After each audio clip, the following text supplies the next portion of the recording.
So guys, hello, and I'm doing this video in the morning, so I'm going to say good morning. Yeah, I should have done it at night. It's a bit noisy, but I hope you hear me. Let me tell you guys, I think I have been saying that I'm going to post videos about teenage motherhood. I have done a lot of videos, but I keep on doing and deleting them. You know, self-doubt has been real. Not until yesterday. This is what I usually do, DIY. You can order a table, a seat, anything on DIY. Welcome to my channel. I'm Jerry Kabiru. Please consider subscribing, turn on your notification bell so that you get to know when I put up new videos, and do not forget to leave a comment. So if you read the paper yesterday, we were on the paper. Yay! The campaign was on the paper. Here we are on the paper. Just talking about, they gave me a title that is My Life, My Choice, a spokesperson about rebuilding life after having a child. So anyway, yeah, that's the paper.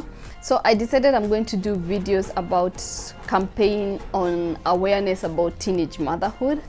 And I started posting. Thank you for those who have been sharing, leaving a comment, and even inbox. I've had a lot of inbox from people testifying, and I would really like to meet these people and do videos with them. There are so many, I didn't know, like we are so many teenage mothers, and we have to change this narrative. My campaign is that we have to change this narrative. When I had my child, I was a child, thinking like a child. And now that I've grown up, I do not want any other girl to do the same mistakes that I did. That's why I started this campaign.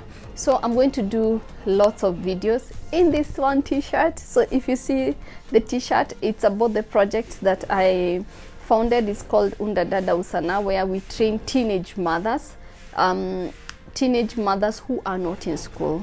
Because for me, the first advocacy, if it's a girl gets pregnant at primary, high school, university, the first goal is to make sure they finish their education. That's my first goal.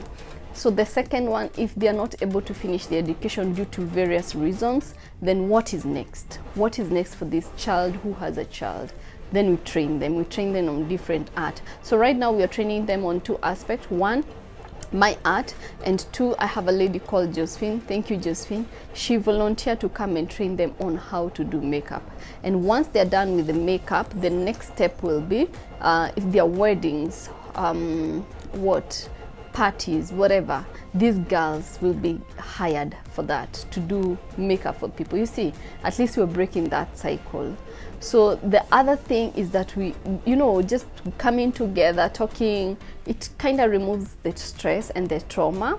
And in that aspect, I want to talk about the trauma, because like I told you, I've done so many videos and I keep on deleting them. Last year when my daughter, in October, she turned 13, that month was a hard month for me. And I didn't know why it was a hard month. You know, those months that you wonder, like, what's going on with me? Like your moods, everything around you. And when I went to see the counselor, we did find, for me, I'm very open. Through this journey and through what I do, I have to see a counselor now and then. Through the journey of seeing a counselor, we did find out that I am just in a panic mode because my daughter has turned 13. It's very critical, and because I want really to try and guide her in the right way, I overthink about it, and I have to calm down, because also if you overthink about it, you will do it wrongly. Like you will start pushing them where they're not supposed to be pushed. So, and also throughout the journey, like I did this photo shoot recently that I was preparing for the campaign, where I created a pregnancy. I felt pregnant that day, and I borrowed uniforms. And so many people from that school that I borrowed uniform have really trolled me. And I don't really care. They have trolled me on my inbox. Like, they have told me everything, but it's so cool. I will not mention the school. The uniform, I just collected it somewhere. So my goal was to do this photo shoot, and the photo shoot was to advocate for against teenage pregnancy and advocate for teenage mother. Let me repeat that. Advocate against teenage pregnancy. I'm not encouraging teenage pregnancy. I am speaking against teenage pregnancy and advocating for teenage mothers. Because teenage mothers, it's like a tree. When you cut it halfway, it still has a chance to grow. But when you uproot the tree, that's when it dies.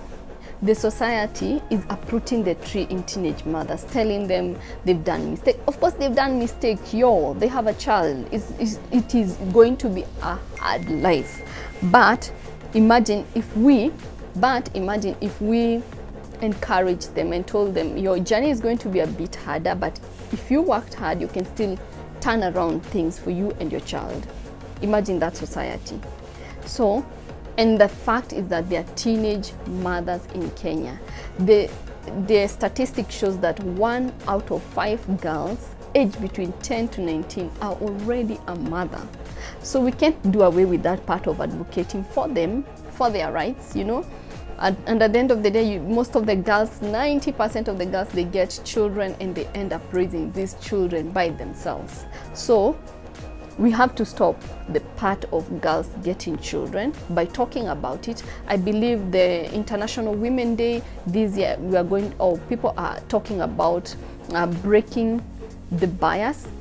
And the bias in the society is people are not talking about sex, our taboo. We don't talk about pregnancy. We don't talk about the journey. I myself am finding it hard to be vulnerable. That's why I've been doing videos and deleting them. Vulnerability is one thing that in our society, we want to show that we are okay all the time, we are not crying. But me, I want to break the bias. I want to keep on talking about it. Another thing about the Kenyan news, something when it's new, hot, people talk about it immediately. We talk about it. We will talk. And then weeks later, not even weeks, the next day we move on to the next hot news. But for me, this about teenage mother is going to remain in my mouth until something changes. How am I going to be sure that change is going to come? I believe it's going to come. You know why? Have you seen how the roads are being made? Have you seen in your community something is being done by the politician? Because we Kenyans are tired of being lied to. So they have started doing something. At least nowadays they don't lie 100%, they do something. That, I looked at that aspect and thought, by the way, if we kept on talking about it, if we kept on involving the government and the educational part, if we kept on talking to society, if we kept on talking to these girls, the narrative will change. We will have less numbers of girls who are pregnant. So I'm going to do so many videos breaking down lists. For me, number one thing that leads to teenage pregnancy is poverty. Poverty is a state of mind. I don't mean like, oh, you don't have it. It's a state of mind. Poverty brings in ignorance, religion, taboo, myths. We are going to break it down daily, like in different aspects. Of course, I'm not going to post videos every day. I'll post videos twice or thrice a week to talk about this. And the most important thing for parents and for sisters and brothers who are watching this video, why you need to share this video, it's because I'm going to give you tips on how we can empower our young girls, like the way I'm empowering my daughter, and that way we will be assured that the teenage pregnancy thing will be a myth in Kenya. It will be like, not a myth, it will be in the past. It will be history. Yes, history. So guys, thank you for watching this video. This is just the introduction. By the way, I'm telling the story, this journey from my story point of view. I would like you to leave a comment down below and tell me what you would like to know about the journey of a teenage mother, how we can protect them. Give me tips please, because my journey is different, yours is different. When people inbox me, I started looking, most of people said it's not poverty, it's ignorance. But we're in the same point, because poverty and ignorance, they're like twins. So what is one thing? Do you know a person who has been pregnant around you? Do you know any teenage mother? Did you really reach out to find out why they got pregnant, or were you the first one to judge them? Because the other thing is that I want to speak not against, I want to enlighten people on that. People are so quick to judge, oh, she got pregnant, she did this, but no one goes to the behind the story why that person got pregnant. So Please leave a comment, let me know what you think, and have a blessed day. Thank you. Bye.